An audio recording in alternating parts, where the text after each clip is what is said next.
So aligned leadership for me, my first experience with it was when I took the coaching program through Mind Rebel Academy, and I realized I was taking it for an additional reason for continuing education just out of personal interest. But I realized how much it benefited my leadership skills and how much it allowed me to offset when I had that tendency to really lean into management because I was dealing with tricky, thorny new situations, or I was overextended and I was maybe starting to brush up against burnout.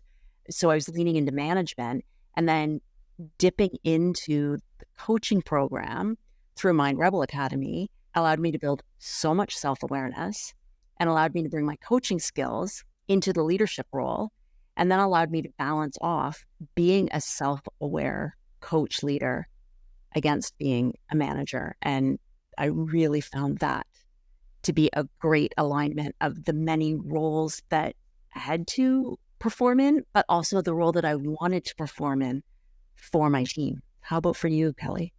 Yeah, I think for me, aligned leadership really means showing up in alignment with who you are, in alignment with your values, and really being aware of who that is.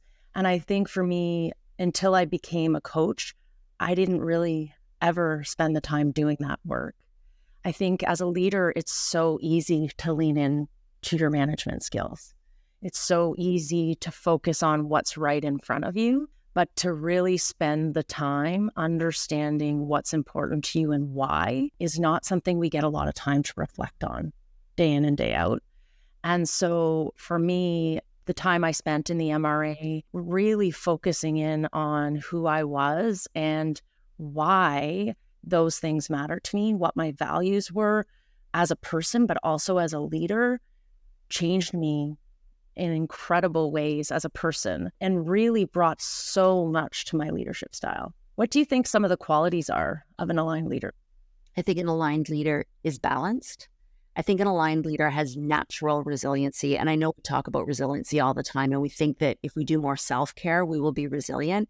I feel like an aligned leader actually has a natural amount of resiliency because they're leading from who they are. And so it's genuine and it comes more inherently and more naturally, and it's balanced and it's not fabricated. An aligned leader isn't leading a certain way in order to satisfy someone else or the dominant culture in their organization. An aligned leader is leading from a seat of authenticity and awareness of who they are and what their core values are, and awareness of when their rebel or their guard is starting to get in the way and muck things up. And so it just becomes effortless. It's almost like leadership in flow, and it helps to brace us for those complicated situations that are always upon us as leaders, as parents, as partners. Yeah, I think just leading from that seat of knowing who you are and having that balance amongst all the different facets that make up who we each are as individuals. I love that. How does being an aligned leader help you to navigate between all the many demands?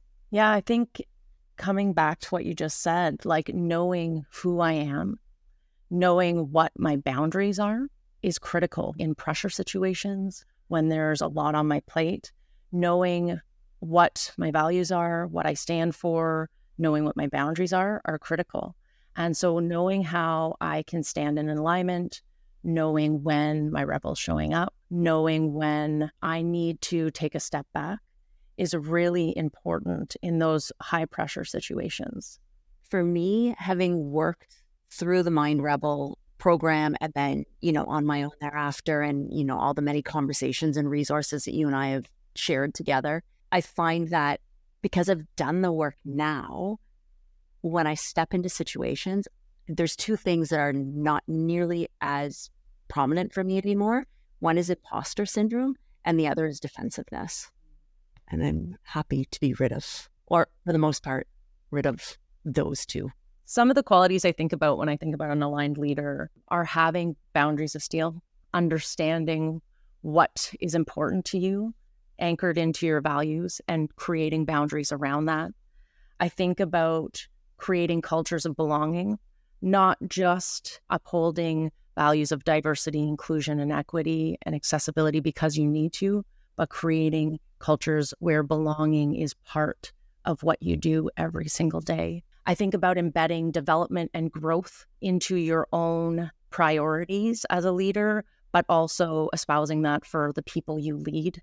I think about looking for opportunities for involvement and influence, how you involve yourself within your organization and you influence your organization, but also how you create those opportunities for the people around you. I think about how you create environments that are physically and psychologically safe for you, for your staff, what you do when those environments aren't safe. And then I think about mattering. We hear so much about purpose and finding purpose. And for me, one of the qualities of an aligned leader is understanding what the purpose is, what you do, how it matters, and understanding that your employees, your colleagues need to understand the purpose of what they're doing, need to see the contributions that they're making in the work that they do. When you talk about belonging, I think that an aligned leader, someone who has done the work to become comfortable in themselves, to be self-aware, to know what their values are, that's a person who truly creates belonging. And so takes those lofty objectives that we have about equity, diversity, inclusion, belonging, and actually makes them real, because otherwise they remain out of reach. They remain, lofty goals on a strategy, but we don't really feel the embodiment of them in the workplace. But an aligned leader actually is naturally being a model and an exemplar of all of that, because they've done the work on themselves to be settled into themselves. And it makes it so much easier then to create a team and a culture that really can make equity, diversity, inclusion, belonging goals a reality, because you're just so authentically settled into yourself and you create that as the norm and the status quo. Yeah. And I think adding to that, recognizing your biases, right? And spending the time understanding where you might have biases and working on them, and taking that coaching lens and starting conversations with staff, not assuming that you understand the reality of someone who's lived a completely different life than you, but taking a coaching stance to a conversation and not trying to go in and fix things for them, but allowing them to find their own way and you just helping them navigate that road really creates environments where employees can thrive. And you know who I spend a lot of time coaching on biases?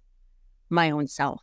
And so, as much as I've built coaching skills that I think are of benefit for other people, the amount of time that I now spend inside my own head coaching myself around my own biases and beliefs and thoughts that aren't helpful in a given situation really helps me to better live the life I want to be and to be true to myself and to be able to be proud of myself for the things that I stand up for and the actions and decisions that I take, because I'm able to get in my own way before I take something a little too far. But that's aligned leadership: self-awareness, transparency, honesty.